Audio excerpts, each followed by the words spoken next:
본 방송에서 제공하는 투자 정보는 투자 판단에 대한 조언입니다. 방송에서 제공하는 주식의 가치, 가격 상승 및 가격 하락에 대해서는 방송사에서 보장하지 않습니다.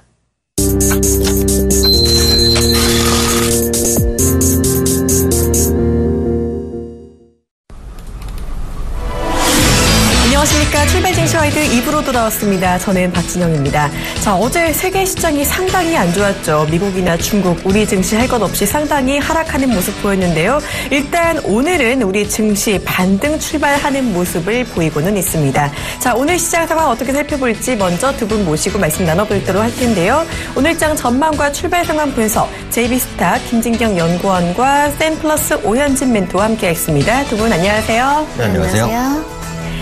네, 오늘 8월 25일 화요일 시장이 개장했죠. 먼저 개장 분위기 김진경 연구원님께 여쭤봅니다.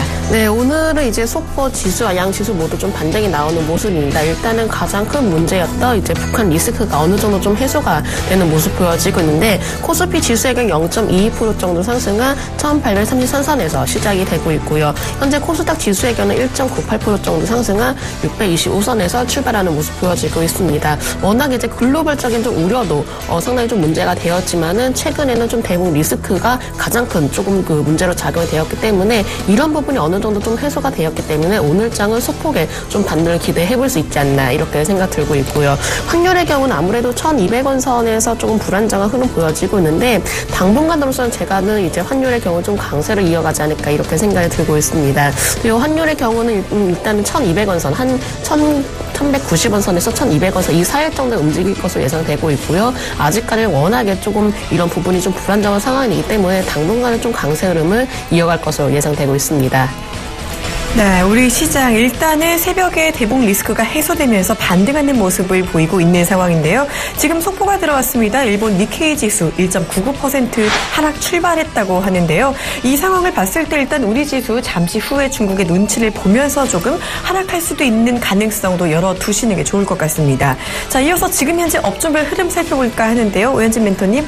네, 오늘 장에 이제 반등을 시도하고 있는 만큼 업종별로도 코스피 시장 내에서는 상승하는 업종과 하락하는 업종이 좀 골고루 나타나고 있다라고 보시면 될 것 같습니다. 오늘 장에 이제 상승하고 있는 업종, 의약품 업종입니다. 역시 아무래도 시장이 흔들리게 되면 그동안 강했었던 종목이라든지 PER이 높은 종목들이 우선적으로 흔들린다라는 측면에서 그동안 의약품 업종, 제약 바이오 업종의 변동성이 상당히 심화가 됐었는데 오늘 장 아무래도 반전을 시도하고 있기 때문에 그동안 많이 흔들렸었던 종목 중심으로 반등이 나타나고 있다라고 보시면 될 것 같고요. 운수창고 업종도 1%대 정도 반등하고 있는 모습 전반적으로 나타나고 있습니다. 아무래도 국제 유가가 또 급락하다 보니까 항공주가 모멘텀을 받고 올라가는 모습들, 아시아나항공 3%, 대한항공 1%대 반등을 보여주고 있고요. 또 유가 약세 수혜주라면 항공주 다음으로 해운주를 들 수 있을 것 같습니다. 페노션이라든지 한진해운, 해운주도 약 1%대 유가 약세에 따른 수혜주로 분류되면서 반등하는 모습 나타나고 있습니다. 역시 지수가 반전을 시도하고 있기 때문에 증권주 0.7% 정도 강세를 보여주고 있습니다. 특히 최근에는 이제 대우증권 매각 이슈 때문에 증권주의 M&A에 대한 모멘텀이 다시 한번 불고 있고 증권주가 그동안 지수 약세와 거래대금 감소로 인해서 많은 폭의 이제 하락을 보였었기 때문에 가격적인 매력이 조금씩은 부각되고 있지 않나 판단하고 있고요. 기기업종 오랜만에 반등합니다. 0.46% 정도 상승하기 때문에 반등폭은 살짝은 이제 기대치에 미치지 못한다라고 볼 수 있을 것 같은데 그동안 이제 계속해서 좀 하락했었던 기계 관련주가 엔화 반등에 의해서 투자 심리가 좀 개선되는 모습이 나타날 수 있을지 좀 더 주목해 보셔야 되지 않을까 싶고요. 하락한 업종은 통신업종입니다. 상대적으로 역시 하락장에서 방어 능력을 보여줬던 경기 방어주가 전체적으로는 밀리는 모습이다라고 보시면 될 것 같고요. 보험주도 역시 하락장에서 비교적 잘 버텼던 섹터죠. 지수가 반전을 시도하고 있기 때문에 그동안 하락이 컸었던 종목들이 반등 시도를 그동안 버텼던 종목들에서 이제 수급 이탈이 나타나는 모습이 전체적으로 나타나는 시장 이제 코스피 업종들에 나타나는 흐름이다라고 보시면 되겠고요. 코스닥 지수 보도록 하겠습니다. 코스닥 지수 지금 1.3% 정도 강세를 보여주고 있는데 섬유 의료와 정보기기 업종 4%, 2%대 강세를 보여주고 있고요. 인터넷 업종도 1.8% 그리고 IT 부품주가 오랜만에 올라옵니다. 1.6% 정도 반등하는 모습인데 최근에 이제 발매했던 삼성전자의 갤럭시 노트 5라든지 갤럭시 S6 엣지 플러스가 생각보다는 잘 팔린다라는 이슈들이 나타나고 있거든요. 그러면서 IT 부품주에 대한 투자 심리가 조금씩은 해소되는 것이 아니냐 판단하고 있고요. 통신장비와 반도체 업종도 1%대 정도 강세 강세를 보여주고 있습니다. 최근에 반도체 업황 둔화에 따른 우려감이 계속해서 반영되는 모습이었지만 국내 삼성전자나 SK하이닉스의 대규모 장비 발주가 예정됨에 따라서 관련된 장비주들까지도 좀 투자 심리가 개선되는 모습이다라고 보시면 되겠고요. 금일장 하락하는 업종은 딱히 보이지 않습니다. 코스닥 1%대 반등이기 때문에 전 업종이 골고루 상승하고 있고 그나마 유통이나 건설 업종의 반등 폭이 약간 좀 약하다 이렇게 정리해드리도록 하겠습니다. 네, 이렇게 업종별 흐름을 살펴보던 가운데 지금 코스피가 상승 출발하자마자 바로 하락 전환하는 모습을 보이고 있습니다. 일본 증시 하락 출발에 영향을 받은 것 같기도 한데요. 아무래도 이 대북 리스크 해소 큰 힘을 주지 못하고 있는 것 같습니다. 자, 이어서 조금 수급을 살펴볼까요? 외국인이 오늘 거래소에서 또 팔고 있습니다. 어제 외국인이 거래소에서만 7천억 원 넘게 팔았는데 지금 출발하자마자 대량 또 팔고 있는데요. 수급 분위기 어떤가요? 네, 지금 수급 분위기는 사실은 썩 좋지 못하다 이렇게 좀 전달해드려야 될 것 같습니다. 현재 코스피 시장에서는 외국인 한 797억 원 정도 좀 매도로 보여지고 있고요. 개인 한 730억 원 정도 좀 매수를 나타내고 기관의 경우는 한 30억 원 정도 좀 매수로 보여지고 있습니다. 지금 시장 자체가 워낙에 좀 외국인의 매도세로 인해서 사실 시장이 좀 부담스러운 면은 사실인데 일단 오늘도 마찬가지로 좀 외국인이 다시 한번 좀 매도로 이어지지 여부를 좀 꼭 한번 체크를 하시는 것이 좋겠고요. 현재 코스닥 시장에서는 조금 개인이 한 52억 원 정도 매수로 보이는 반면에 외국인과 기관의 경우는 각각 한 17억 원, 38억 원 정도 좀 매도로 보여지고 있습니다. 마찬가지로 코스닥 시장도 좀 수급 흐름이 사실은 불안정한 상황입니다. 따라서 코스닥 시장 안에서도 외국이나 기관 쪽에서 어떤 좀 흐름을 보여줄 수 있는지 여부도 오늘 장 막판까지 좀 지켜보시길 바라겠고요. 업종별로 좀 수급별 흐름 살펴보도록 하겠습니다. 현재 코스피 시장 안에서는 좀 외국인이 대부분의 업종 위주로 좀 매도로 보이고 있는 반면에 개인만이 다시 한번 좀 다시 매수로 대부분 보여지고 있는 상황이고요. 지금 전기전자 업종의 경우는 외국인 한 244억 원 정도 매도로 보여지고 있는 반면에 개인 한 178억 원 정도 매수로 보여지고 있는 상황입니다. 전반적으로 의료 장비라든지 의료 정비 대부분의 업종 위주로 외국인이 좀 매도로 보여지고 있는 상황이고요. 아직 개인들은 이제 대부분의 좀 매수 유입이 되고 있는데 이 부분이 좀 저가 매수에 따른 좀 저가 매수로 인해서 들어오는 부분인지 여부도 일단은 조금 더 지켜봐야 될 것 같습니다. 현재 코스닥 시장 좀 살펴보도록 하겠습니다. 현재 코스닥 시장 조금 업종별로 좀 살펴본다면은 일단은 외국인 기관 약 매도가 좀 이어지고 있는 상황인데요. 제조업종도 마찬가지로 외국인 한 12억 원 정도, 기관 한 17억 원 정도 매도로 보여지고 있고요. 아까 코스피 시장과 조금 비슷하게 개인만이 현재는 대부분 업종 위주로 매수로 보여지고 있는 상황이고 화학이나 제약 그리고 비금속 이런 부분들 모두 좀 외국인과 기관에 좀 매도로 보여지고 있는 반면에 개인만이 현재는 좀 매수로 일관하는 모습 보여지고 있습니다. 네, 이렇게 외국인이 코스피 현물에서는 계속해서 팔고 있는 상황이고요. 선물에서는 어제에 이어서 오늘도 외국인이 역시 사들이고 있는 모습 보이고 있습니다. 자, 이어서 환율 상황 좀 살펴볼까 합니다. 환율이 어제는 1,200원을 터치하면서 계속 상승세를 보였는데요. 오늘은 어떤 모습인지 알아보도록 하겠습니다. 지금 현재 외환시장 KB 외환선물 정경팔 팀장 전화 연결돼 있습니다. 안녕하세요. 네, 안녕하세요. 네, 현재 외환시장 분위기 먼저 전해주시죠. 네, 오늘 외환시장은 어제 종가 대비 7원이 하락한 1,192원에 개장했고요. 개장 이후 반등세를 재개하면서 1,195원까지 상승했습니다. 시간 현재는 1,194원 80전에 거래되고 있습니다. 오늘 환율이 하락하는 것은 뉴욕 여고의 시장에서의 달러원 1결물의 하락을 반영하고 있습니다. 달러원 1결물은 뉴욕 금융시장에서의 위험 회피 현상과 북한 관련 지정학적 리스크를 동시에 반영하면서 현물 환율로 환산해 장중한 때 1207원 50전 수준까지 상승했습니다. 그러나 뉴욕 증시의 반등과 남북 간의 협상 타결 소식이 나오면서 낙폭이 크게 나타나는 모습 보였고요. 현물 환율로 환산해서 1192원 30전 수준에서 뉴욕 여고의 시장을 마감했습니다. 뉴욕 시장에서 나타난 극도의 위험 회피 심리는 중국 상해 증시 폭락에 따른 전 세계 경기 둔화에 대한 우려가 작용했습니다. 중국 증시의 폭락을 반영해 국제 유가와 뉴욕 증시가 동반 급락하는 모습 보였고요. 미 국제 10년물 수익률이 장중한 때 2%를 하향 돌파하면서 달러화가 엔화와 유로화 등 주요 통화 대비 약세를 보이는데 영향을 미쳤습니다. 위험 회피의 상황에서 캐리 트레이드 포지션이 청산된 점이 엔화와 유로화 강세에 영향을 줬고요. 달러에는 장중한 때 116.14엔까지 하락한 반면 유로달러는 장중한 때 1.1714달러까지 상승하는 모습 보였습니다. 이처럼 위험 회피가 증가하는 상황에서 달러 1결물이 하락한 것은 남북 간의 협상 타결로 인해서 지정학적 리스크가 제거된 면이 크다고 보고요. 그러나 아직 글로벌 금융시장에서의 위험 회피 거래가 지속 중인 만큼 지속 중인 만큼 달러원은 1190원대에서의 행보를 계속 이어갈 것으로 보입니다. 뉴욕 증시의 급락세를 반영해 오늘 국내 증시가 동반 하락하면서 외국인들이 순매도를 이어갈 경우 이에 따른 역성금 우려가 환율 상승 재료를 작용하겠고요. 중국 증시가 어제에 이어서 추가 하락할 경우 역시 아시아 통화들의 약세와 함께 원화가 동반 약세를 볼 수 있겠습니다. 기술적으로는 뉴욕 여교의 시장에서 달러원 1개월물이 현물 환율로 환산해 1207원 50전에서부터 1186원 30전까지 하락한 것에 대한 되돌림 현상이 서울시장에서 나타날 수 있겠고요. 오늘 개장 이후에 진행되는 위안화폐 현상을 반영해서 어제의 저점 수준인 1196원대 수준까지 반등세로 이어갈 가능성이 있습니다. 그러나 1196원대에서는 다시 차익 실현 매물이 등장할 수 있다고 보고요. 뉴욕 여교의 시장에서 나타난 환율 하락세가 오늘 서울시장에서 재개된다면 달러원은 1181원대까지 하락이 가능할 것으로 예상됩니다. 네, 오늘 원달러 환율 1200원대 문턱에서 조금 빠지고 있는 상황 나타내고 있는데요. 이 차익 실현 매물이 나타날 경우 1181원대까지 하락 가능성까지 말씀해 주셨습니다. 지금까지 KB 외환선물 정경팔 팀장과 이야기 나눠봤습니다. 고맙습니다. 네, 감사합니다.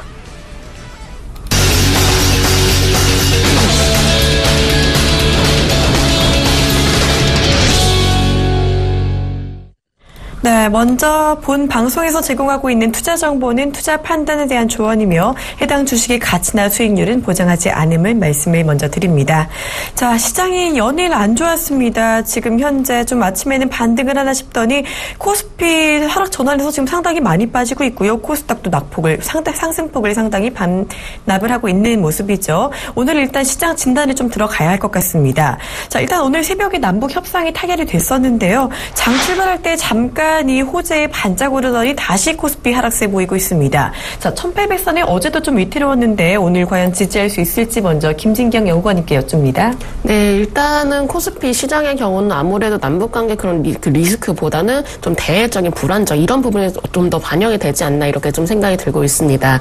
일단 뭐 중국이라든지 미국 이런 좀 불안감이 조금 워낙에 크게 작용이 되다 보니까는 외국인도 사실은 뭐 북한에 대한 리스크보다는 이런 좀 미국이나 중국 이런 우려감 때문에 좀 매도를 보이고 있는 것으로 판단되고 있고요. 지금 일단 뭐 대북 관계 리스크가 가장 큰 조금 단기적으로 본다면 가장 큰 우려감은 작용이 되었지만 아직까지 코스피 시장 안에서는 조금 중국 증시에 대해서 불안감이 좀 남아있는 상황이지 않나 이렇게 판단되고 있습니다. 다만 제가 봤을 때 일단 1800선은 그래도 어느 정도 지지력을 좀 확인하지 않을까 이렇게 판단되고 있는데 중국 증시에서도 워낙에 좀 연일적으로 좀 급락세를 보여지고 있는 상황에서 중국 당국에서도 어떠한 좀 대응책을 좀 방한하려는 그렇게 노력을 나타내주고 있고요. 중국 증시도 사실은 급하게 좀 많이 빠져왔기 때문에 사실은 기술적으로 보더라도 어느 정도 기술적 반등이라도 좀 나올 것으로 판단되고 있습니다. 미국에서도 마찬가지로 사실 미국에 대한 리스크라고 한다면은 바로 기준금리 인상 문제였는데요. 하지만은 기준금리 인상에 대해서는 아직까지는 확실치 않은 그런 의견들을 좀 내놓고 있기 때문에 조금 더 지켜봐야 될 사안이지 않나 이렇게 판단되고 있고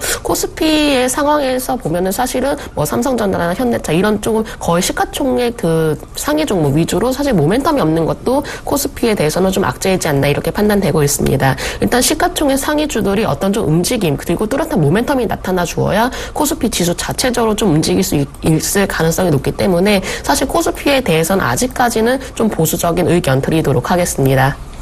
네, 그래도 1800선은 어느 정도 지지를 할 수 있지 않을까 예측을 하셨는데요. 아직까지는 보수적인 의견 주셨어요. 말씀하신 순간 이 코스닥이 또 하락 전환을 하고 있는 모습입니다. 좀 안타까운 모습인데요. 자, 오현진 멘토님은 일단 코스피 1800선 지지 여부 어떻게 보시는지요? 네, 뭐 현재 추세라면 이제 지지하기 좀 어려울 수도 있겠다라는 생각이 듭니다. 현재 지수 포인트가 1807포인트이기 때문에 하방으로 7포인트밖에 남지 않았고요.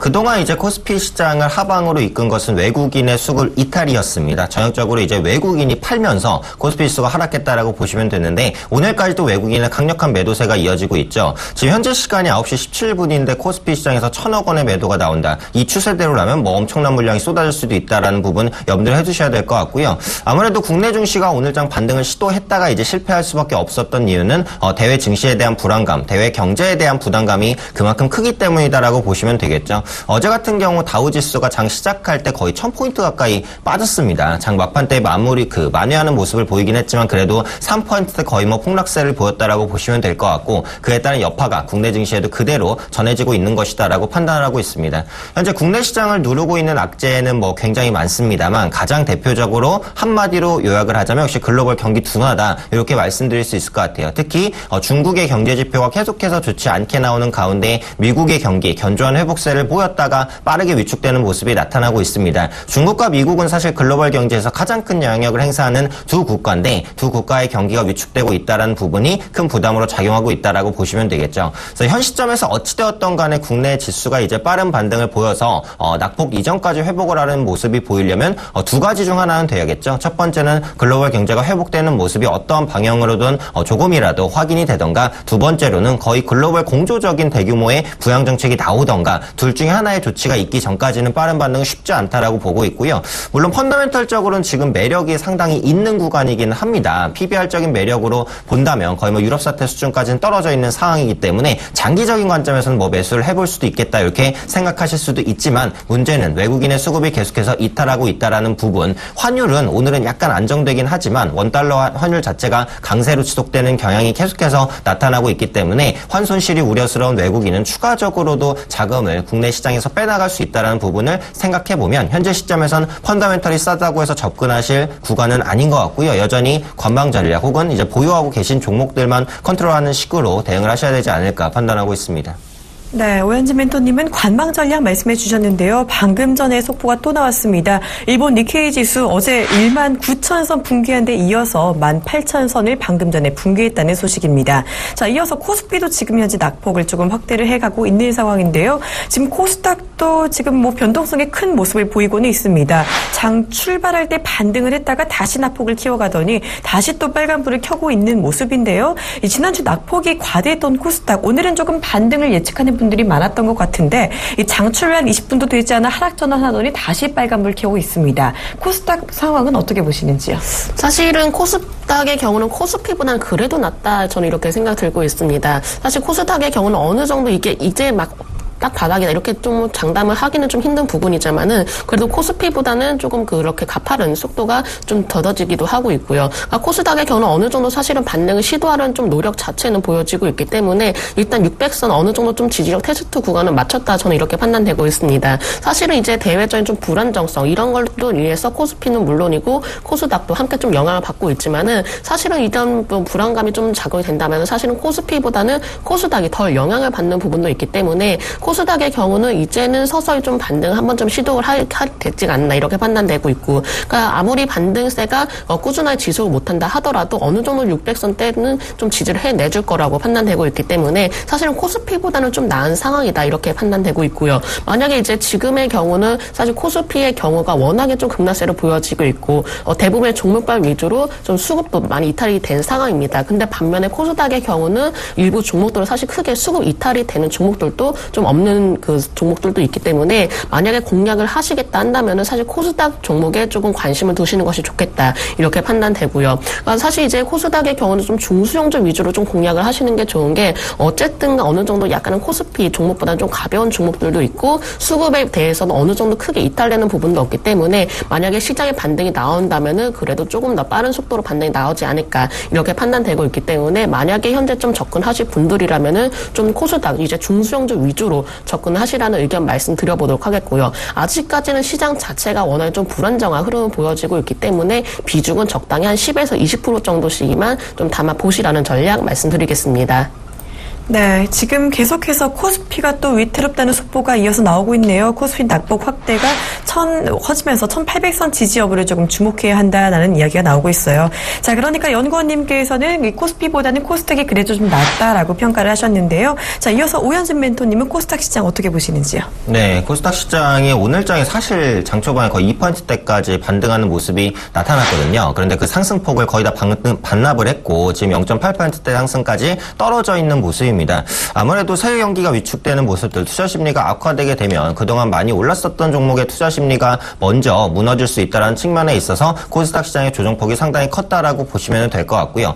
다만 지수 전체를 보는 것은 사실상 현재로서는 크게 의미가 없는 것 같습니다. 코스닥 지수 618포인트 이 부분을 지지할 수 있을 것이냐, 현재 여부로서는 전혀 알 수 없다라고 보시면 될 것 같고, 역시 코스닥 시가총액 종목들이 어떻게 움직이는지 여부를 확인하시는 게 좋겠죠. 코스닥 종목들이 이제 그동안 코스피 종목보다 연 중반까지, 그러니까 2분기까지 강세를 보였었던 이유 중에 하나가 실적이었습니다. 분명히 중소형주의 실적이 대형주 실적보다는 확실히 좋아졌던 모습들이 전체적으로 나타났거든요. 하지만 3분기나 이제 4분기부터는 이런 중소형주의 상대적 실적 강세가 계속해서 이어질 수 있을지를 확실히 장담하기가 어려운 구간까지 왔다라고 생각을 하고 있어요. 그래서 저는 이제 시장 자체를 코스닥이냐 코스피냐를 투자를 이제 하는 관점으로 본다면 현 시점에서는 코스피 시장이 조금 더 매력적이지 않나라고 생각을 하고 있고요. 다만 그렇다고 해서 이제 코스닥 종목 전체적으로 나쁘다는 얘기는 아니고, 그 중에서도 옥석 가리기가 당연히 필요하다라고 생각을 합니다. 그래서 현 시점에서 코스닥 그 지수 종목 중 섹터 중에서도 관심을 가질 수 있는 섹터라고 본다면 저는 IT 부품주와 핀테크 관련주 정도라고 말씀드릴 수 있을 것 같아요. 그동안 워낙에 많이 빠졌기 때문에 가격적인 매력이 충분하다라고 말씀을 드리고 싶고, 제약이나 이제 화장품 업체 대비해서 못 올랐었기 때문에 밸류에이션 매력도 있는 상황에서 앞서 말씀드렸듯이 이제 삼성전자의 신규 스마트폰이 어느 정도의 성과를 보여주고 있는 모습들이 확인이 되고 있다라는 측면이죠. 그리고 IT 대형주도 그렇지만 IT 부품주도 워낙 약세에 따른 수혜를 상당히 크게 입을 수 있는 그런 섹터군 중에 하나입니다. 그래서 낙폭이 과대했었던 IT 부품주 어느 정도 반등 시도할 수 있지 않을까. 그리고 핀테크 관련주 시장에서 약간 소외가 됐었는데 다시 한번 관심이 유입되지 않을까라는 판단이고요. 하지만 그렇다고 해서 이런 종목들을 지금 사자라는 얘기는 아닙니다. 아직까지도 이제 코스피든 코스닥이든 하락 추세는 완연하게 진행이 되고 있는 모습이에요. 현 수준에서 한두 번의 추가적인 급락이 나오지 말라는 보장은 전혀 없습니다. 그래서 현재 시점에선 반등이 확인되기 전까지는 섣부른 접근은 어렵겠다. 신규 매수는 어쨌든 양시장 모두 접근하기 쉽지는 않은 그런 위치에 있다, 이렇게 판단하고 있습니다. 네, 코스닥이 지난 상반기에 상당히 좋았었는데요. 이런 상승세가 조금은 위축될 수도 있겠다라고 보셨습니다. 오현진 멘토님은 그래도 코스피 쪽이 조금은 나을 수도 있겠다라는 의견을 잠시 주셨고요. 여기에 더해서 IT 부품주와 핀테크 쪽에 조금 더 관심 가지는 게 좋겠다라고 의견을 주셨지만 매수는 조금 더 기다려보는 게 좋겠다라는 말씀을 주셨습니다. 자, 지금 현재 코스닥 계속 좀 빨간불 켜고 있는 상황인데요. 이 코스닥의 주도 업종이 사실 이 상반기 내내 제약바이오였잖아요. 이 제약바이오 섹터의 향방은 어떻게 보시나요? 사실은 제약 바이오주가 지금은 충격이 클 수밖에 없다고 판단되고 있습니다. 어떻게 보면 상반기 동안에 조금은 이제 과정에서 말하면 사실 비정상적으로 올라오지 않았나, 이렇게 저는 생각이 들고 있고요. 그러니까 이런 이제 과정 속에서 좀 크게 어느 정도 좀 쇼크가 오다 보니까는 상대적으로 그동안에 다른 업종보다 많이 올라왔던 제약 바이오 업종 위주로 충격이 크게 다가올 수밖에 없었습니다. 하지만 제약주 충분히 이제 워낙에 좀 상당히 좀 주가가 많이 약세를 보이는 상황이고, 워낙에 좀 거의 다 바닥 국면에 있는 종목들이 굉장히 많은 건 사실인데, 그러니까 상반기처럼의 크게 좀 오를 수 있을까, 하반기에도 이렇게 오를 수 있을까, 이런 부분에 대해서는 사실 확실하게 좀 말씀드리지 못할 것 같습니다. 그러니까 제약주의 경우가 대부분의 사실 기대감만으로 많이 올라온 건 사실이고, 하반기 동안에도 이런 기대감이 다시 한번 좀 반영이 될 것이란 부분도 사실 장담을 할 수가 없는 상황이기 때문에 제약주의 경우는 좀 상반기에 따른 그런 기대감만을 가지고 접근을 하는 것보다는 지금으로서는 어느 정도 좀 단기적인 기술적 반등, 그리고 단기적으로 대응을 하시면서 좀 공략을 하시는 전략 말씀드려보도록 하겠고요.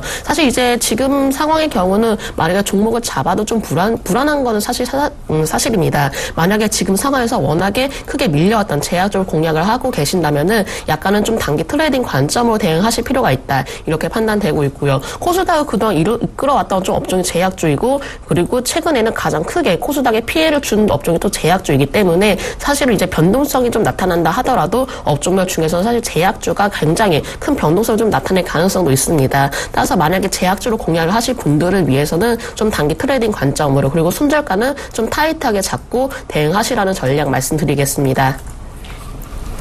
네, 말씀하신 대로 큰 상승을 준 것도 제약바이오고 큰 하락을 준 것도 제약바이오다라고 하셨는데요. 이 김진경 연구원님은 일단 제약바이오 단기적 기술적 반등 위주로 공략하는 게 좋겠다라고 말씀을 하셨어요. 자, 오현진 멘토님은 아까 IT 부품주 핀테크 말씀하셨는데 이 제약바이오 섹터는 어떻게 보시는지요? 제약바이오 섹터는 어쨌든 현 시점에서는 이제 종목과 관계없이 좀 유예가 필요하다라고 판단을 하고 있습니다. 그래서 현재 보유하고 계신 분들은 이제 추세적인 하락이 한 템포 정도 더 나온다면 일단 빠져나오시는 전략을 말씀을 말씀을 드리고 싶고요. 제약바이오주의 성장은 지금 분명히 지속될 것이다라고 보고 있어요. 예전과는 다르게 최근에 제약바이오주가 올라왔을 때는 분명한 모멘텀으로 신약에 대한 개발 성과로 혹은 해외 수출 계약 이전으로 그런 부분들이 실적이 가시화될 수 있는 여건들이 형성이 돼가면서 올랐기 때문에 충분히 이제 펀더멘털적인 부분이 받쳐주면서 올라왔다라고 생각을 합니다. 근데 최근에 코스닥 시장이 꺾이면서 많이 올라갔었던 종목은 전체적으로 악재가 없음에도 불구하고 굉장히 세게 밀렸다라고 보시면 될 것 같아요. 물론 이런 기회가 전형적인 매수 기회가 될 수 있다라고 생각을 하실 수도 있겠지만 그동안 이제 제약 바이오 업종이 워낙에 많이 올라오면서 그런 성과를 보여주었음에도 불구하고 PER 밸류가 50배에서 100배 수준에서 움직였던 상황. 현재 급락을 하긴 했지만 여전히 PER 밸류가 30배, 40배 수준 고평가를 유지를 하고 있는 상황이기 때문에 현재 시점에서 제약주를 싸다고 신규적으로 공략하기에는 조금 무리가 있다라고 보고 있고요. 가장 이제 제약바이오주의 투자 심리가 개선되는지 여부를 확인하는 대표적인 종목이 저는 셀트리온이라고 생각을 합니다. 그래서 코스닥 시장에서 셀트리온이 8월 초까지는 견조한 모습을 보였었는데 최근에 약 5거래일 정도 거의 급락하는 모습, 8만 원대에서 63,100원대까지 아무 이유 없이 급락하는 모습이 나타나고 있거든요. 그래서 실제로 셀트리온이 영위하는 램시마라든지 후속 바이오시밀러의 성과는 앞으로도 계속해서 나올 텐데 실질적으로 코스닥 시장이 꺾이면서 함께 떨어진 경향이 없지 않아 있어요. 그래서 이 대장주로 불릴 수 있는 그리고 분명한 모멘텀을 가질 수 있는 이 셀트리온이 반등하는 추세적인 반등을 보여주는 모습이 나타나기 전까지는 제약바이오 주에서는 이제 저가적인 공략이 조금 쉽지 않겠다라고 판단을 하고 있고요. 그래서 현 시점에선 보유하신 분들만 이탈가를 잡고 홀딩하시는 관점, 신규적인 진입은 앞서 말씀드렸듯이 이제 코스닥의 대장주인 셀트리온의 수급이 재유입된지 여부를 확인하고 그때 가서 접근해도 늦지 않겠다 이렇게 판단하고 있습니다. 네, 그러니까 오현진 멘토님은요, 이 셀트리온 일단 단기 낙폭 과대주의자 모멘텀이 있는 종목 염두에 두시면서 조금 조심스럽게 접근하는 게 좋겠다고 말씀을 하셨습니다. 자, 사실 세계 시장 지금 보면요, 모두 모멘텀이 절실한 상황입니다. 호재는 없고 악재는 있다는 게 전반적인 시장의 반응인데요. 이번 주에는 또 중국에 대한 추가 부양책이 나올 거다 이런 전망이 나타나고 있는 상황입니다. 자, 과연 이 중국의 정책이 추가적으로 나오면 이 시장들 반등이 가능할지가 궁금한데요. 먼저 김진경 연구원님께 여쭙니다. 네, 사실 이제 중국에 대한 워낙에 좀 실망감이 크기 때문에 우리나라 증시도 사실 중국에 대해서 눈치를 볼 수밖에 없는 건 사실인 것 같습니다. 일단 뭐 중국 당국에서도 조금 주말 사이에 좀 호재거리가 나왔는데 연기금이 이제 30% 정도 투자를 좀 허용한다는 소식도 나왔었고요. 또한 어떤 좀 유동성 공급을 좀 확대를 할 것이라는 이런 좀 전망들도 나오고 있는 건 사실인데 중국에서도 사실 마음이 급할 수밖에 없습니다. 워낙에 증시가 조금 많이 크게 하락을 한 상황이기 때문에 중국에서도 어느 정도 만약에 정책을 내놓는다 한다면은 일단 국내 증시에서도 어느 정도 좀 호재로 반영이 되지 않을까 이렇게 판단되고 있고요. 하지만 이런 부분에 대해서는 이것만 사실 기다릴 수는 없는 건 사실입니다. 그러니까 중국 쪽에서도 그런 연기금 관련 이런 30% 투자 확대 이런 소식이 전해졌음에도 불구하고 어제 우리나라 증시는 크게 낙폭을 확대하는 모습을 나타냈었는데 일단 중국에 대해서 어떤 좀 결과치로 좀 발표를 하게 된다면은 우리나라 증시가 그거를 바로 이제 반응할 수 있는지 여부를 아직은 좀 뚜껑을 열어봐야 되지 않나 이렇게 판단되고 있고요. 사실은 지금까지는 사실 중국에 대해서 어떤 좀 정책을 내놓을 것이야 이런 전망을 가지고 좀 무리하게 투자를 하는 것은 아니라고 좀 생각을 들고 있습니다. 중국뿐만 아니라 지금 이제 미국에 대해서도 우리나라가 지금 눈치를 보고 있는 상황이기 때문에 만약에 중국에 대한 기대감만을 가지고 좀 시장을 좀 접근을 하신다면은 그만큼 리스크 관리가 필요한 상황이기 때문에 아직까지는 중국만을 좀 바라볼 때는 아니다 이렇게 판단되고 있고요. 지금의 경우는 사실 시장을 좀 쉽게 공략하기는 어려운 건 사실입니다. 일단 보유하고 계신 종목에 한해서만 뚜렷한 좀 대응 전략이 필요한 상황이라고 판단되고 있고요. 설사 만약에 어떤 조금 종목에 조금 진입을 한다 하시더라도 굉장히 좀 약간 단기 트레이딩 관점으로 대응을 하셔야 되시고 손절 라인은 꼭 타이트하게 좀 잡으시라는 말씀 드려보도록 하겠고요. 중국에서 어떤 좀 경기 부양책이라든지 정책 관련에 대해서는 앞으로도 좀 꾸준하게 지켜봐야 될 사안이지 않나 이렇게 판단됩니다. 네, 그동안 사실 여러 가지 중국에 대한 정책이 나왔음에도 시장의 반응이 조금 부진했던 것처럼 아주 큰 영향력을 줄까라는 것은 좀 의심해 봐야 한다라고 보셨는데요. 오현진 멘토님은 이 추가 부양책에 대한 반등 여부 어떻게 보시는지요? 네, 사실 이제 중국의 부양책에 대한 기대감보다는 중국 경기 둔화에 대한 우려가 지금 훨씬 더 팽배한 상황이라고 보시면 될 것 같아요. 그래서 이전에 나왔었던 부양책이라고 할 수 있는 금리 인하라든지 지준율 인하라든지 아니면 뭐 증시에 자금을 투입하겠다 요 정도의 이슈로는 절대 중국 증시를 크게 반전시키기는 어렵다라고 보고 있습니다. 그렇기 때문에 현재 시점에서는 지금까지 나오지 못했었던 아주 쇼크적인 어떻게 보면 상당한 대규모의 부양책이 나오지 않는 이상 중국 증시 그리고 중국 경기를 끌어올리기는 굉장히 어렵다라고 보고 있고요. 중국 정부도 아마 이 부분을 충분히 인지를 하고 있을 것 같아요. 그래서 제가 생각했을 땐 조만간 대규모의 부양 정책이 실행되지 않을까라는 기대감 정도 말씀드리고 싶고요. 중국 정부가 취할 수 있는 이제 부양책이라고 생각을 한다면 이제 첫 번째는 아주 강력한 부동산 부양책 정도 생각할 수 있을 것 같습니다. 한국도 마찬가지지만 중국도 부동산 경기에 따라서 투자 심리가 굉장히 뒤바뀐다라고 보시면 될 것 같아요. 최근에 이제 중국의 부동산 가격이 급락하던 흐름이 멈췄고 지역별로는 회복되는 모습이 나타나는 지역도 있기는 한데 중국 전체적으로는 여전히 부동산 시장 위축이 진행이 되고 있습니다. 그래서 이런 부동산 시장의 위축을 끌어올릴 만한 강력한 완화 정책이 나와주고 부동산 부양 정책이 나와준다면 그때 가서 이제 증시도 조금 투자 심리가 호전될 수 있겠다라고 생각을 하고 있고요. 두 번째로 생각할 수 있는 부분이 역시 SOC 투자입니다. 한국 같은 경우에도 경기가 어려울 때마다 이제 사회 간접 자본이라고 하는 다리 놓고 철도 놓고 하는 SOC 투자에 상당히 많은 자금을 집행을 해왔거든요. 중국도 이 SOC 투자 부분에 대규모의 자금을 집행할 수 있는 가능성 열려 있다라고 생각을 하고 있고 이전부터 지속되어 왔었던 이제 언급되어 왔었던 모멘텀 요즘엔 얘기가 잘 안 나오고 있는 모멘텀이 있죠. 바로 1대1로 정책입니다. 실크로드를 펴는데 상당히 이제 동아시아를 이제 아우르는 그 무역기를 만들겠다라는 정책 이 부분이 실행이 되게 된다면 정말 어마어마한 돈과 어마어마한 인력을 창출을 하겠죠. 중국 경기를 자극시킬 수 있을 만한 모멘텀이 될 것이다라고 봅니다. 그래서 제가 말씀드렸던 이런 아주 강력한 예상하지 못했던 대규모의 부양책이 나와준다면 그때 가서는 이제 중국 증시 그리고 경기 회복에 대한 기대감 어느 정도는 살릴 수 있을 것이다라고 보지만 이런 대규모의 부양 정책이 나오지 않는다면 여전히 중국 경기 그리고 중국 증시는 조금 어려운 모습을 보일 수밖에 없을 것이다 이렇게 판단을 하고 있고요. 참고적으로 오늘 장의 이제 상해 지수가 굉장히 중요할 것 같습니다. 어제 장에서 폭락을 했기 때문에 오늘 바닥을 잡고 좀 반등하는 흐름이 나타나는지 아니면 오늘까지도 힘이 빠지는지의 흐름을 보고 국내 증시까지도 이제 연결시켜서 대응법을 찾아보시면 좋을 것 같습니다. 네, 오현진 멘토님은 이 대규모 부양책 정도가 나와준다면 시장이 그래도 조금은 움직이지 않을까라고 말씀을 해주셨는데요. 시장이 지금 혼조세를 보이고 있습니다. 하도 빠져서 지금 코스닥이 반등은 하고 있지만 조금 의심스러운 상황이기도 한데요. 오늘장 흐름 어떻게 보시는지 전략 어떻게 가져가는 게 좋을지 먼저 김진경 연구원님께 여쭙니다. 네, 오늘 시장 아무래도 수급이 가장 크게 중요하게 작용되지 않을까 이렇게 판단되고 있습니다. 어제의 경우 외국인이 가장 크게 좀 대규모적으로 좀 매도로 보여졌기 때문에 오늘도 마찬가지로 외국인의 수급 흐름이 가장 크게 증시를 좀 움직여지지 않을까 이렇게 판단되고 있고요. 사실 오늘장 이제 출발 상황 보더라도 외국인의 수급은 좀 매도로 보여지기도 했는데 일단 이런 좀 매도 규모를 좀 축소를 해야 할 필요가 있는 것 같고요.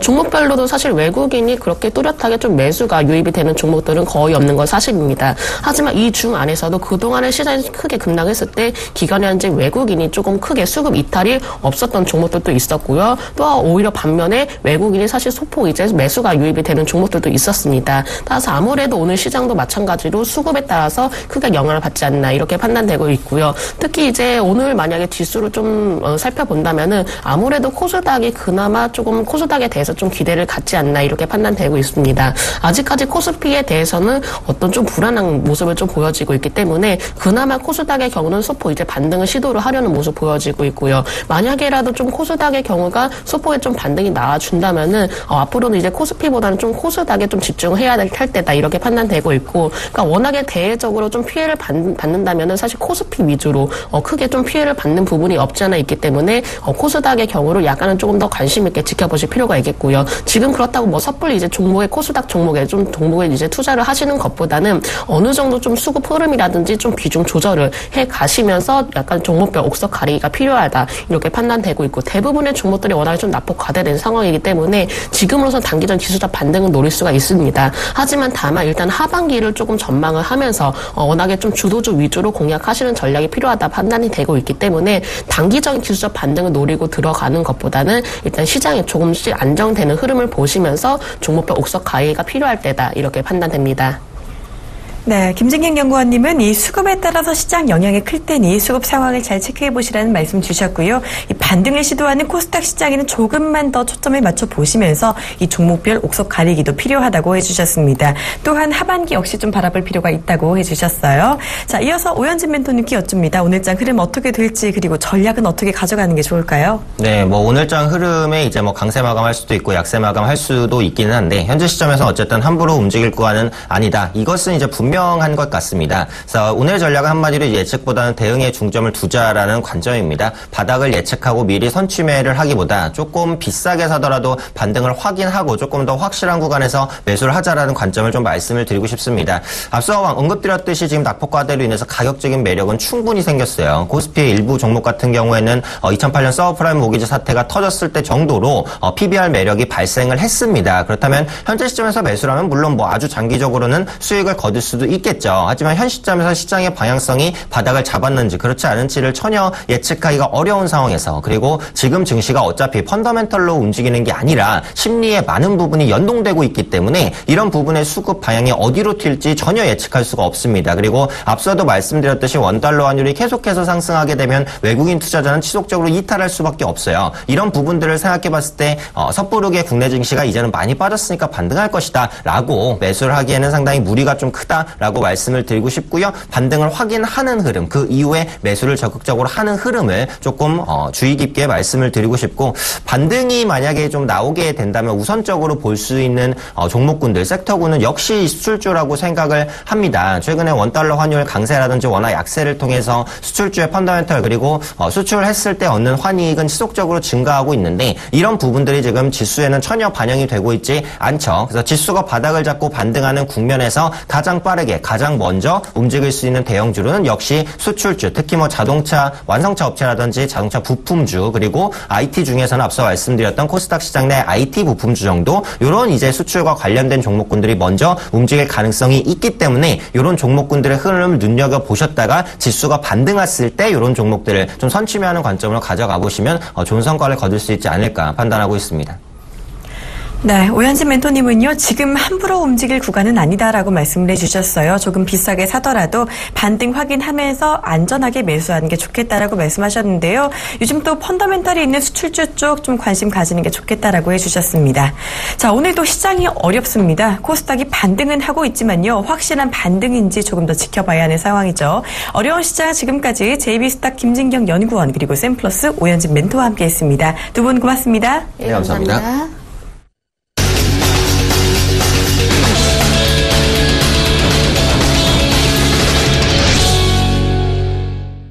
네, 현재 구간 시장 체크하고 넘어가도록 하겠습니다. 지금 현재 코스피는요, 이 낙폭을 조금 줄이기는 했습니다. 아까보다 좀 줄여들어서요, 0.25% 빠지고 있고요, 1825포인트 가리키고 있습니다. 자, 코스닥은 반등세 계속 이어가고 있는 모습입니다. 아직까지 좀 좋은 모습 보이고 있는데요, 현재 시장 1.73% 올라서 623포인트 가리키고 있는 상황입니다. 자, 조금 더 자세한 시장 이야기는 증권사로부터 들어보도록 하겠습니다. 화면 함께 보시죠. 네, 먼저 최희승 차장의 의견입니다. 반등에서 막 추세 반등 확인하자라는 의견을 주셨고요. 메리츠증권의 정영훈 과장의 의견은요, 이 중국 경제 시스템 및 이 정치적 불안감에 투심이 위축되고 있다라는 말씀 주셨습니다. 자, 김현경 주식팀장의 이야기입니다. 수출 관련 대형주 분할 매수 관점으로 바라보는 게 좋겠다는 의견을 주셨고요. 유진투자증권의 안상현 대리는요, 이 미국 증시 하락에 따른 변동성 확대가 둔화될 것이라고 예상을 해주셨습니다. 네, 오늘은 이 중에서요, 이 중국의 경제 시스템과 정치적 불안감에 투심이 위축되고 있다라는 의견을 주신 분이죠. 메리츠증권증권 프라임금융센터 정영훈 과장과 함께 전화 연결해 자세한 이야기 들어보도록 하겠습니다. 안녕하세요. 네, 안녕하세요. 네, 오늘 중국 경기 시스템 그리고 불안감에 투자 심리가 위축됐다라는 말씀 주셨는데 자세한 이야기 더 부탁드립니다. 네, 우선 최근 시장 흐름 잘 아시겠지만 지금 중국발 이제 리스크가 좀 커지면서 글로벌 증시가 전 세계 증시가 지금 급락을 하고 있는 그런 좀 상황입니다. 지금 현재 중국 증시가 이제 2007년 이후에 최대 낙폭을 좀 기록을 하면서 글로벌 증시 전체적으로 좀 투자 심리 좀 위축시키고 있다라고 좀 볼 수가 있겠는데요. 지금 중국의 그 경제 시스템에 대한 그런 좀 불안감과 함께 어제는 그 루머까지도 밀어나면서 그 장점에 대한 신입 반격에 대한 이런 루머까지 좀 계속해서 좀 나타나면서 이 정치적인 좀 불안감까지도 역시나 확산이 되고 있는 그런 좀 모습을 좀 보여주고 있습니다. 이로 인해서 역시나 증시가 급속도로 좀 냉각 기조로 좀 들어섰다라고 좀 볼 수가 있겠는데요. 그렇지만 지금 현재 시장에서는 이러한 좀 중국발 리스크 그리고 최근 어제 새벽에 이제 극적인 타결을 하긴 했지만 이제 북한발 리스크 요인이 이 주가에는 좀 어느 정도 좀 선반영된 측면이 좀 크지 않나 그렇게 좀 생각을 하고 있습니다. 여기 현재 시점에서는 좀 추가적인 좀 급락 가능성은 좀 제한적인 시점이 아닌가 생각을 하고 있고요. 이미 나올 만한 악재들은 대부분 다 나온 상황이기 때문에 지금 시점에서는 다소 좀 너무나도 좀 그런 투매는 좀 자제할 좀 필요성이 좀 있는 시점이 아닌가 생각을 하고 있습니다. 지금 어제 새벽에 지금 극적으로 좀 북한과 이제 타결을 하면서 북한발 리스크도 좀 해소가 된 시점이고 결국에는 이제 오늘 이제 아침에 또 이제 10시 이후에 중국장이 열린 이후에 어떻게 중국장이 재차 급락을 하느냐 아니면 반등을 나설 것이냐 여부가 역시 국내 증시에 굉장히 좀 민감하게 좀 반응을 할 것으로 좀 보여주고 있는데요. 역시나 결국에 핵심은 중국 증시의 반등 여부다라고 좀 볼 수가 있겠습니다. 다만 지금 시점에서는 이미 모든 좀 악재는 시장에 충분히 좀 반영이 된 시점이기 때문에 언제든지 지금 기술적 반등이 좀 크게 나올 수 있는 그런 좀 구간이다라고 좀 볼 수가 있겠습니다. 현 시점에서 투자자분들께서 좀 투기적인 그런 좀 내동 매매는 좀 자제할 좀 필요성이 있지 않나 생각하고 있고요. 보유 주식이 있으신 분들께서라면 당분간 좀 어느 정도 좀 홀딩하는 그런 좀 전략이 좀 좋지 않을까 생각하고 있습니다. 네, 중국발 리스크가 일단은 그래도 주가에 선 반영된 만큼 그래도 추가 급락은 어느 정도는 제한적이지 않을까라고 예측을 해주셨는데요. 중국 증시 반등 여부가 일단은 관건이다라고 말씀을 해주셨습니다. 투기적 매도 자제 말씀도 해주셨네요. 지금까지 메리츠증권증권 프라임금융센터 정영훈 과장과 함께 오늘장 핵심 전략까지 짜봤습니다. 고맙습니다. 네, 고맙습니다.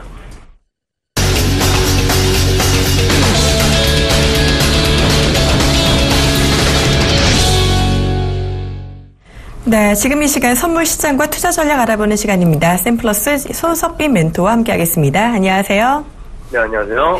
네, 현재 선물 시황 먼저 수급 상황부터 말씀 부탁드립니다. 네, 일단 수급부터 말씀드리도록 하겠습니다. 자, 개인 현물 1,244억 순 매수, 외국인 1,338억 순 매도 중입니다.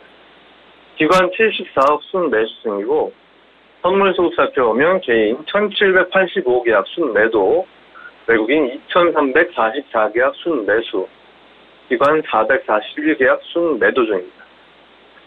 자, 옵션 수급 살펴보면 개인 콜옵션 2,962계약 순 매수, 풋옵션 13,926계약 순 매수 중이고, 외국인 콜옵션 1,837계약 순 매도, 풋옵션 16,023계약 순 매도 중입니다.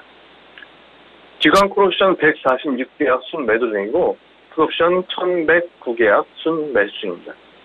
일단 수급적인 특징으로 보면은 지금 외국인이 주식은 팔고 선물을 사면서 옵션으로 가격 하락을 좀 방지하고 있어요. 어제 저가가 시선이 좀 깨지 않을 예정으로 좀 보여지고 있는데 일단 10시 반 중국장이 좀 개장하는 모습을 좀 확인을 해야 될 것 같고 지금 국내 시장 지금 특히나 이제 선물 시장 같은 경우 굉장히 좀 큰 변동성이 좀 보여지고 있습니다. 자, 오늘의 좀 주요 거래 전략 말씀드리도록 하겠습니다. 자, 상승 1차 하장선이 222, 상승 2차 하장선이 226, 하단 1차 지지선이 217, 하단 2차 지지선이 213.70에 형성되어 있습니다.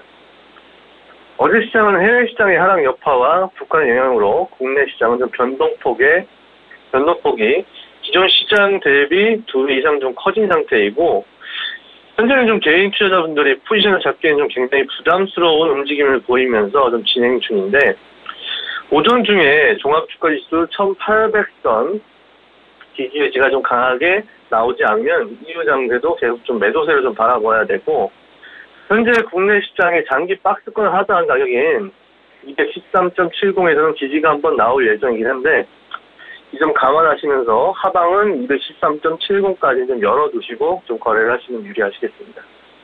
아직 하방 가격 가능성이 좀 많이 열려있는 상태이고 종합주가지수 1800 가격의 좀 지지 매물을 확인해보고자 하는 모습이 오후에는 주로 연출될 예정이니까 이때 좀 기관 쪽에서 현물 매수가, 주식 매수가 좀 강하게 들어오는지를 좀 확인을 해야 되는데 시간대는 중국 시장 개장 이후가 될 예정이니 10시 반을 기준점으로 삼고 시장을 좀 확인을 하시면 되겠습니다. 그 전까지는 시장은 좀 위아래로 좀 어제 커진 변동폭만큼 위아래로 좀 흔들 가능성이 있기 때문에 지금 현재도 그런 모습을 좀 보여주고 있죠. 현재 시장의 호가 물량이 좀 굉장히 좀 가벼운 상태이고 움직임이 생각보다 강한 상태이니까 보다 좀 신중하게 좀 진입을 하시고 시장을 크게 보시고 좀 추세를 따라가시는 거래를 하시는 것이 좀 유리하시고 기본적으로 오늘 시장은 222 가격 위에서는 매수 대응을 좀 취하시는 게 유리하시고 아래에서는 좀 매도 대응을 취하시는 게 유리한데 15분봉상 종가가 형성되는 위치가 222 위인지 아래인지를 좀 중요하게 파악하시면 되시겠고 특히나 이제 10시 반 이후에 222가 돌파가 되면 그때부터는 상승 쪽에 좀 의미를 부여하시고 매수 좀 대응을 하시는 게 유리하시고 10시 반 이후에도 222 가격에 아래에서 15분봉 종가가 좀 형성이 되면 계속 좀 매도 쪽으로 바라보시고 거래 대응을 하시면 좀 유리하시겠습니다. 일단 지금 오늘 시가 시작한 이후로 좀 상하방 한 약 3포인트 정도 아래로 내렸다가 다시 좀 끌어올렸던 모습을 좀 보여주고 있는데 굉장히 좀 시장 변동폭이 좀 큰 형태의 좀 모습을 보여주고 있으니까 특히나 이제 개인 투자분들 같은 경우에는 손절을 짧게 잡으셨을 경우에 기존처럼 손절을 짧게 잡고 거래하실 경우에는 어제 오늘과 같은 시장에서는 본인 손절만 좀 건들고 시장이 계속 진행이 되는 이런 모습들 좀 자주 구경하셔야 될 텐데 손절을 기존보다 약간 좀 한 1.5배에서 2배 정도 좀 러프하게 좀 크게 잡아두시고 추세를 길게 보시고 거래를 하시면은 수익 내시기에 좀 유리하시겠습니다. 일단 수익이 한번 나기 시작하면 기본적으로 1포인트 이상은 해당 방향 쪽으로 좀 진행이 되기 때문에 수익을 좀 손절을 짧게 잡으시는 것보다 좀 러프하게 기존보다 커진 변동폭만큼 한 1.5배에서 한 2배 정도 손절폭을 기존보다 좀 크게 잡아두시고 시세 방향을 노리시면서 거래하시면 유리하시겠습니다. 네, 선물시장 큰 변동성이 있다는 말씀해 주셨고요. 코스피 1800포인트 지지 여부 보시면서 이 1800포인트 지지가 나오지 않으면 매도하시는 전략 주셨습니다. 자, 선물 시황과 전략 지금까지 샘플러스 손석빈 멘토와 함께 하셨습니다. 고맙습니다. 네, 감사합니다. 네, 코스피 지금 현재 낙폭을 꽤 많이 줄여가고 있는 모습 보이고 있습니다. 코스피는 반등세 계속 이어가고 있는데요. 잠시 후 11시에는요. 증시 탑5 시간에 오현진 멘토가 시장 이슈에 대해 자세히 다룬다고 합니다. 많은 관심 부탁드립니다. 자, 출발 증시와이드 저희는 여기서 마무리하도록 하겠습니다. 시청해주신 여러분 고맙습니다.